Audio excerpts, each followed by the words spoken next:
As mulheres até podem frequentar uma formação e ficar mais sensibilizadas, mais empoderadas, mas depois, se na prática tudo se mantiver igual, não adiantam nada a formação. Aquilo que nós vivenciamos, aquilo que eu vivencio é isso. Nós temos que fazer, eu costumo dizer que nós conquistamos o direito de trabalhar mais. Neste universo, eu sou a única mulher presente naquele grupo. Fui muito bem recebida pelos meus colegas, mas é estranho estar num grupo onde os líderes das associações são praticamente todos homens. Principalmente nas chefias, acho que as mulheres são sempre mais avaliadas no papel que estão a desempenhar. E acho que o homem, se calhar, acaba por ser mais facilmente desculpado.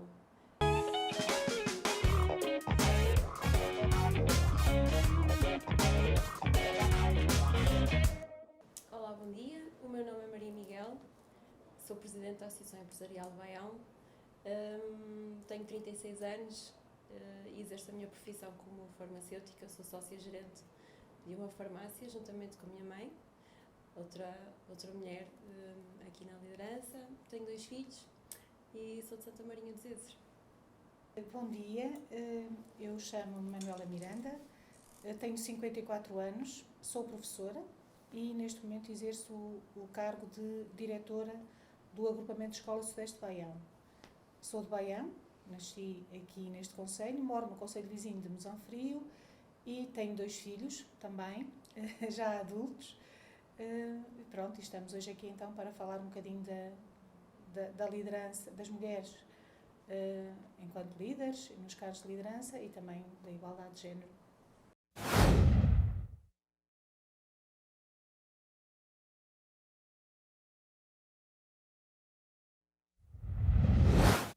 A Associação Empresarial de Baião, em 2018, realizou uma formação de igualdade de género, em que teve 53 beneficiários, salvo erro. Esta formação pretendia, precisamente, mostrar e clarificar bem qual o papel da mulher na sociedade e principalmente nas empresas, não é? Aqui um bocadinho mais também qual o papel, qual a importância da maternidade, da paternidade naquele que é o papel depois desempenhado na empresa e de que forma é que isso acaba por influenciar o seu lugar e a forma de estar nas respectivas empresas. Teve muito boa aceitação, acho que tivemos bons resultados. O público que mais aderiu nesta formação foi certamente o público feminino, também porque se calhar a mulher tem mais necessidade de quase que relembrar o seu papel na sociedade e de alguma forma tentar equiparar-se àquilo que é o papel dos homens para as mesmas funções. Penso eu que terá sido por aí que nós também tivemos maior adesão da parte do público feminino. Mas correu muito bem e eu acho que isso também se refletiu positivamente nas empresas. Nós também temos que ter a noção que numa empresa é mais limitador, se podemos dizer assim, empregar uma mulher do que empregar um homem, porque a mulher à partida, se tiver filhos, estará pelo menos 4 meses ausente. Passados esses 4 meses, se só forem os 4 meses, ainda terá durante 2 anos uma redução de 2 horas no seu horário de trabalho para poder fazer a amamentação.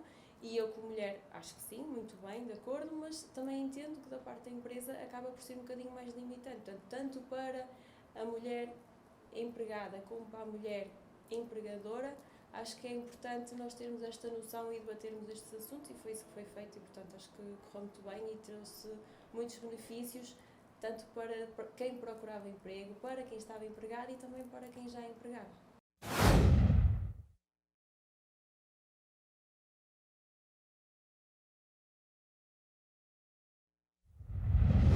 Penso que não, obrigatório não. Acho que pode haver algumas ações de sensibilização e eu, como trabalho numa escola, começamos essa sensibilização desde muito tenra idade, porque logo no pré-escolar se começa a falar da igualdade de género, até porque é um dos temas obrigatórios da educação para a cidadania. E acho que é mesmo por aí que se deve começar, e é pela prática, não tanto pela teoria, porque se As mulheres até podem frequentar uma formação e ficar mais sensibilizadas, mais empoderadas, mas depois, se na prática tudo se mantiver igual, não adianta nada a formação. Acho que a sensibilização, sim, tentar sensibilizar homens e mulheres, não serão só as mulheres. Eu acredito que também tenham participado mais mulheres na formação, porque também são as que estão mais disponíveis, muitas são domésticas, portanto, têm uma disponibilidade diferente. Eu estou a falar, eu não sei em que horário é que a formação foi feita.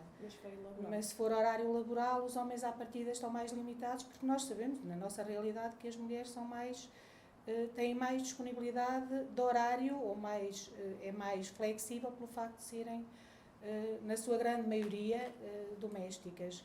Mas depois, se não aliarmos a formação à prática, de pouco vai valer, porque continuaremos sempre iguais. Embora eu acho que o facto de se falar, de se refletir sobre o assunto, terá sempre alguns frutos, como é evidente.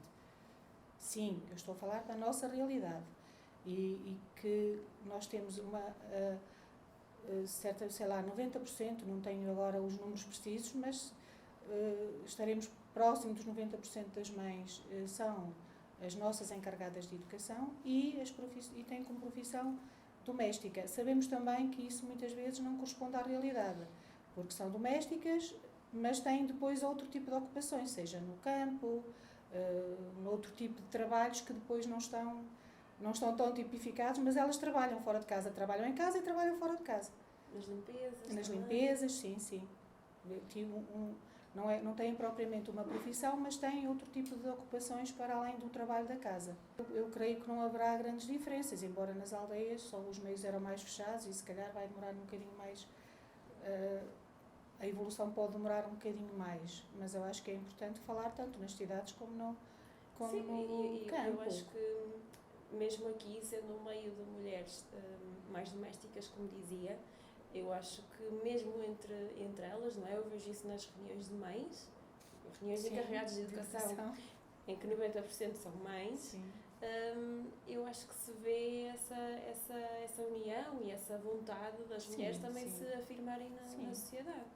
Sim, o facto de quererem fazer formação também, quererem evoluir mais, eu penso que fará sentido nos dois meios.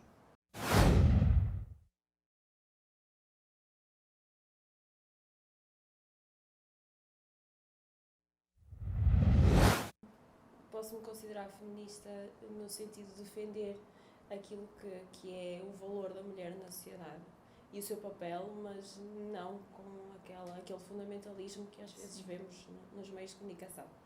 Eu sou mulher e trabalho numa empresa com 10 mulheres, portanto, acho que por aí, não que eu não empregue homens, só que o tipo de profissão que temos acaba por a mulher tem um papel mais carinho, de mais atenção para o cliente, que se calhar o homem não tem tanto essa vertente, e isso que nos faz falta e que nós notamos. Já tivemos homens a trabalhar connosco, mas efetivamente eles depois não se enquadravam naquilo que era a nossa maneira de estar para com o cliente.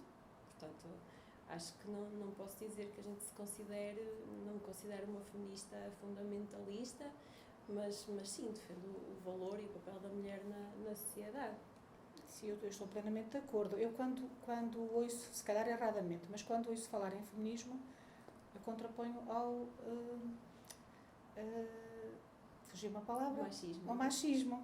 E acho que também eu defendo o valor das mulheres. No meio em que eu trabalho, não notamos estas diferenças do homem e da mulher, porque eu defendo o respeito e a igualdade entre os homens e as mulheres, onde ela pode existir, porque também sabemos que existem necessariamente diferenças entre os homens e as mulheres. Desde logo, por exemplo, a força física. As mulheres não têm a força física que têm os homens. A nível intelectual, acho que não, que somos exatamente iguais, e defendo o respeito e a igualdade entre homens e mulheres. Sim, eu acho que as mulheres têm essa capacidade de multitasking, como estávamos a falar, não é? Porque se formos a ver, não é? E a professora Manuela é um exemplo disso, que é diretora da escola, professora, mãe, mulher, não é? Tudo isso, empregada, educadora. Pronto, se formos a ver, acabamos por desempenhar todos esses papéis não de uma forma perfeita, porque eu acho que as mães não podem ser perfeitas, aliás, muito imperfeitamente, se calhar até devido ao stress e à correria do dia a dia, mas acho que conseguimos tocar estas áreas todas ao mesmo tempo, não é? E enquanto fazemos o jantar, ajudamos a fazer os trabalhos de casa e preparamos a roupa para o dia a seguir e está outra a tomar banho, que acaba por ser que se calhar os homens têm mais dificuldade nesta, talvez tenham que fazer as tarefas de uma forma mais segmentada, que se calhar para outro tipo de funções até será mais adequado do que uma mulher. Talvez. Não é? Aquilo que nós vivenciamos, aquilo que eu vivencio é isso. Nós temos que fazer, eu costumo dizer que nós conquistamos o direito de trabalhar mais, porque as mulheres, pelo facto de trabalharem fora de casa, acabam por trabalhar em casa e fora de casa. E sobretudo a minha geração, se calhar as gerações mais novas já terão, eu vejo pelos meus filhos que se calhar a atitude já é diferente. Mas na minha geração, eu digo isso, eu conquistei o direito de trabalhar em casa e fora de casa, portanto tenho trabalho acrescido.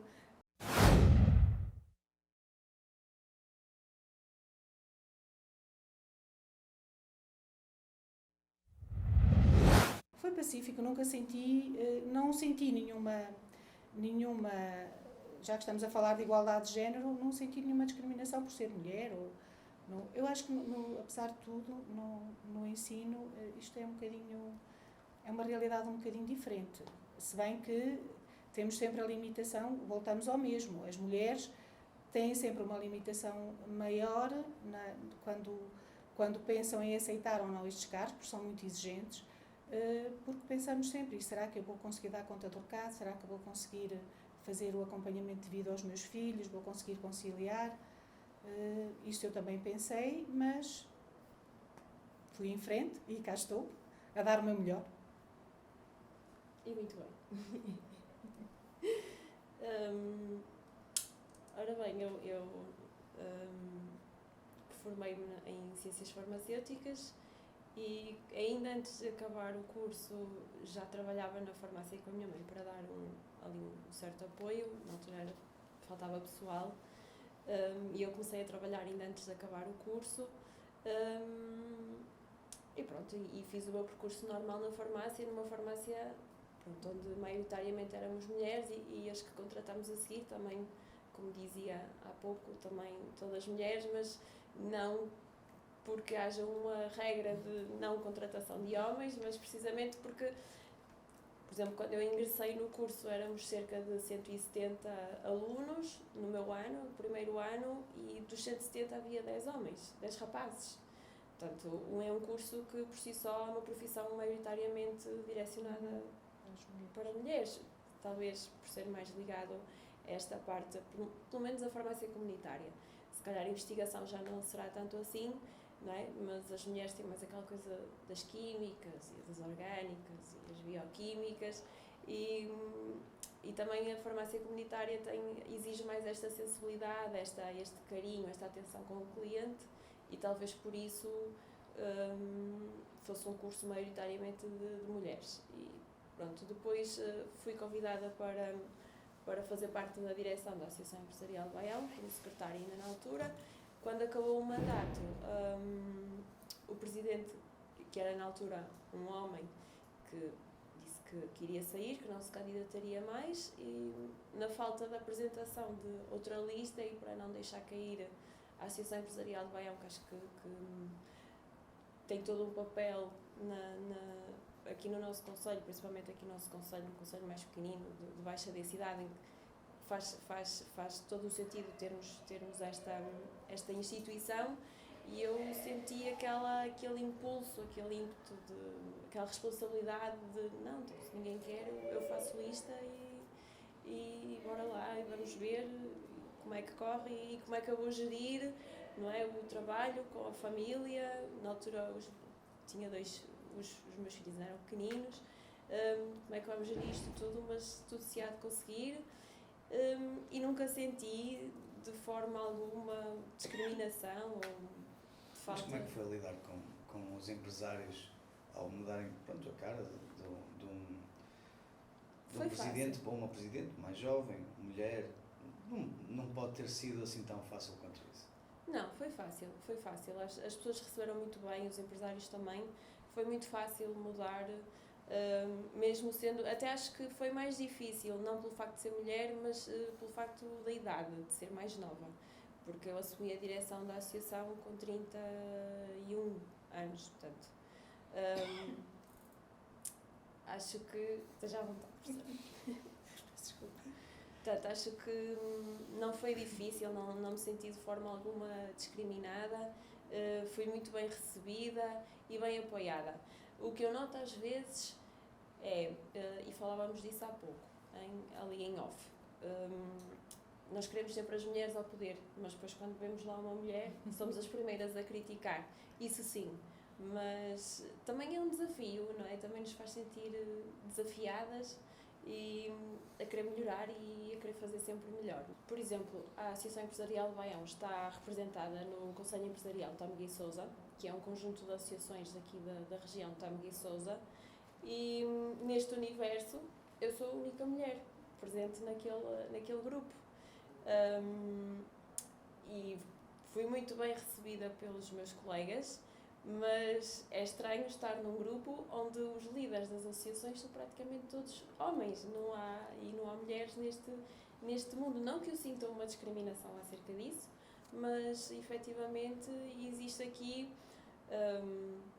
não sei, se calhar, eu acho que as oportunidades, homens e mulheres, são as mesmas. Acho que se calhar os homens aproveitam mais também, talvez relacionado com aquela disponibilidade que a professora falava há bocadinho, não é? Os homens têm mais essa disponibilidade para aceitar estes cargos de chefia e as mulheres que têm as mesmas oportunidades, se calhar deixam passar por terem medo de não conseguirem gerir depois o tempo com a família, os filhos, a casa, as atividades extracurriculares, tudo isso. Que é difícil, mas eu acho que se consegue, se houver um bom entendimento em casa, não é? Entre aquilo que são as funções e o papel da mulher e do homem, acho que é possível. Eu acho que para certos cargos, principalmente nas chefias, acho que as mulheres são sempre mais avaliadas no papel que estão a desempenhar. E acho que o homem, se calhar, acaba por ser mais facilmente desculpado. E a mulher acaba por ter sempre este peso, ela própria, de se sentir mais avaliada e, portanto, ter esta responsabilidade de cumprir o seu papel na perfeição, não é? Eu não me sinto diferente dos meus colegas e também sinto que eles não me veem como diferente por ser mulher. Mas acredito que sobretudo então no meio empresarial, que isso aconteça. Que as mulheres tenham que provar mais o seu valor do que os homens, porque os homens já é hábito terem cargos de chefia e de liderança. Tradicionalmente há profissões que ainda são muito mais associadas às mulheres e outras mais associadas aos homens e continua a ser assim. Não significa, intelectualmente eu acho que as mulheres e os homens têm as mesmas capacidades. Claro que nós não somos todos iguais, não temos todas as capacidades, são diferentes de pessoa para pessoa, somos todos únicos, mas não vejo que uma mulher não possa fazer o que faz um homem. E sabemos que no ensino superior a grande maioria não, há uma maior percentagem de mulheres a concluir cursos do ensino superior até do que homens. Mas continuamos, se calhar, com esta divisão tradicional de profissões para homens e profissões para mulheres. Será por aí? Também não sei. Não sei explicar muito bem porque acho que é um caminho que tem que ser percorrido. Sim. Às vezes existe esse estigma, efetivamente, na engenharia, não é? De termos mais homens do que mulheres, mas acho que qualquer mulher pode ser tão boa engenheira também como penso homem, que sim. não é? Acho que não é por aí, só que tradicionalmente engenheiros eram quase todos homens, mas... e hoje em dia nós estamos a falar de engenharia ao nível da construção civil, da engenharia civil, mas se formos para outro tipo de engenharias, por exemplo, as engenharias alimentares, bioquímicas, até já vemos mais uma percentagem maior até de mulheres do que homens. Se calhar também tem a ver com o facto de nós, mulheres, termos mais aptidão para determinadas áreas. Talvez, não é? Também não... Quer dizer, agora as mulheres não têm que ser engenheiras só porque sim, e 50% homens e 50% mulheres, não. facto, as mulheres... Não tem que se cumprir cotas. Exatamente, as mulheres vão para a engenharia se quiser. acharem, não é, que é algo que as faz sentir realizadas.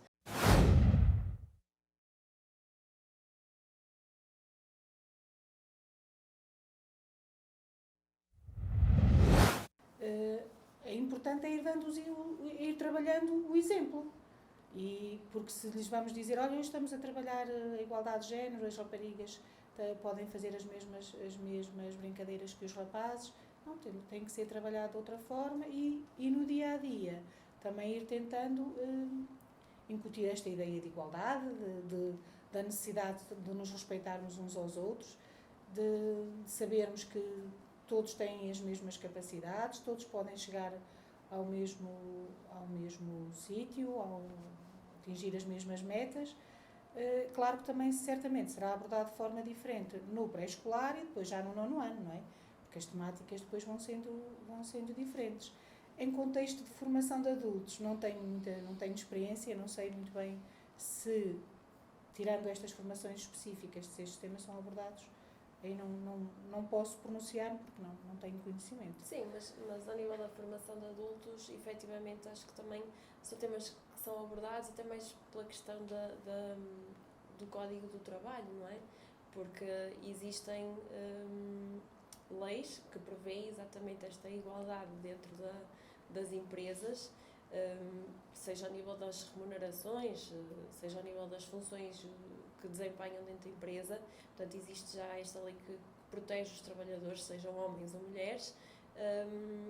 É claro que depois as mulheres têm que ter, é o direito que lhes assiste precisamente para assegurar aquilo que é a proteção da família, tem um conjunto de outras regras, não é, que lhes permite tirar a licença maternidade, para estar em casa a cuidar dos filhos em tenra idade, depois a questão da amamentação, que é muito importante até aos 10 anos de idade, a questão das baixas por acompanhamento à família, não é, que também é uma necessidade que se vê e que, portanto, são temas que também são abordados nestas formações mais direcionadas para adultos, mas que prevêem mais até a transmissão de conhecimento para os adultos, de saberem quais são os seus direitos enquanto empregados daquelas empresas e vice-versa, não é? Quais são os deveres da empresa e que direitos tem o trabalhador para o caso das empresas. No caso das crianças, nós vamos vamos abordando temas que vão, como disse, vão sendo diferentes ao longo dos ciclos, nomeadamente a violência no namoro, a violência doméstica, que estão enquadrados também na Estratégia Nacional de Educação para a Cidadania, e que depois o nosso objetivo é que a escola é, no fundo, aqui a base da sociedade, não é? É uma sociedade em miniatura e muito importante, e os alunos e as crianças absorvem muito, e também o objetivo é que, para além de os formar a eles como cidadãos, que é o nosso grande objetivo, é que depois também possam levar para casa estas questões e que também possam transmitir e possam discutir e que depois as ponham em prática enquanto cidadãos pela vida fora. E mais, isso que fala é muito importante. Acho que os miúdos são um veículo de transmissão de informação escola-casa que funciona muito melhor do que às vezes outras instituições para os adultos. Acho que os adultos aprendem, entre aspas, melhor quando esta informação é trazida pelas crianças. Eu pelo menos tenho essa percepção. Acho que funciona muito bem. A informação que é transmitida aos miúdos que eles depois levam para casa acaba por ser mais bem adquirida do que se for noutro contexto. Pode haver diferenças, mas eu acho que já é muito mais natural falar de questões nomeadamente relacionadas com sexualidade do que há alguns anos atrás. Por norma, e também aquilo que nós nos apercebemos é que muitas vezes as crianças abordam esses temas na escola, muito menos do que na família. E, portanto, por isso é que é tão importante e precisam e pedem, e aquilo que nós vemos, por exemplo, pedem aos professores, mas também aos técnicos do Gabinete de Apoio ao Aluno e à Família. Há muitas questões que os rapazes e as raparigas sentem que precisam de ser mais esclarecidos, e então procuram os técnicos também para poderem falar um bocadinho e poderem ser mais esclarecidos sobre essas questões. Mais à vontade do que em casa. Sim, família, muitos terão muito mais à vontade para falar com os técnicos ou com os professores, com quem se sentem mais à vontade, do que propriamente na família.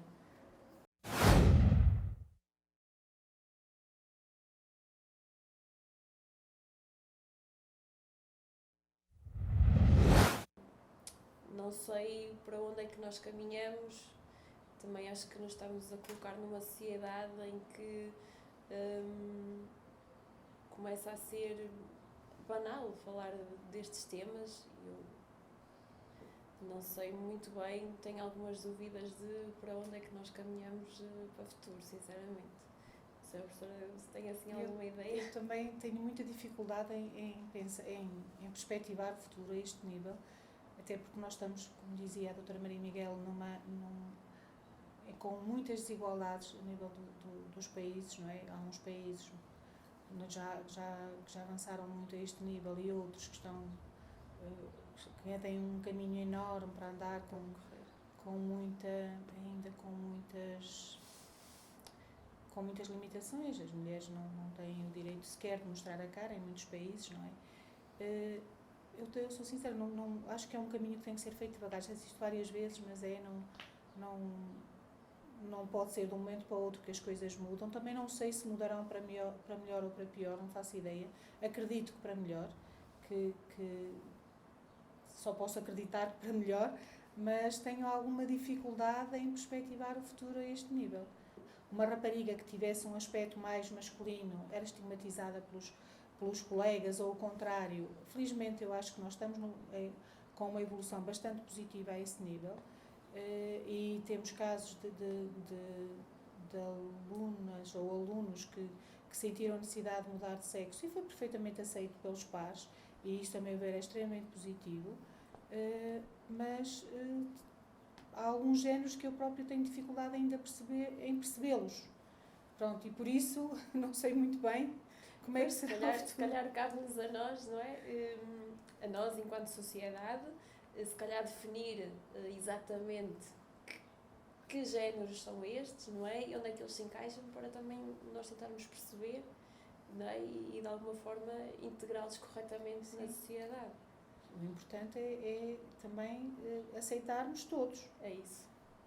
Toda a gente, independentemente do género ou das características, tem o direito de ser aceito na sociedade. É isso. E acho que é esse o caminho que temos que fazer. Por isso é que me inscrevi e vou fazê-lo. E certamente estes temas também são temas que eu própria sinto que preciso de formação. Porque tenho algumas dúvidas, tenho algumas limitações e preciso de fazer formação para entender melhor. Mesmo enquanto professora, não é? Sim. E para os próprios professores poderem de alguma forma esclarecer, porque às vezes na cabeça das crianças depois também vai muita confusão, não é? Porque ouvimos falar de tanta coisa de uma forma não organizada, acho que é uma informação que ainda não está muito bem organizada e acaba por ser confuso para eles e até para nós depois querermos de alguma forma esclarecer e não sabemos muito bem de que forma, não é? Vocês também nos podem ensinar muita coisa. E a questão da aceitação, acho que sim. Acho que estas gerações mais novas têm uma capacidade de encaixe muito maior do que nós se calhar tínhamos, do que eu tinha, se calhar a professora na sua geração tinha, não é? De encaixar este tipo de situações. Eu acho que esta geração que vem aí, que tem um poder de encaixe fenomenal.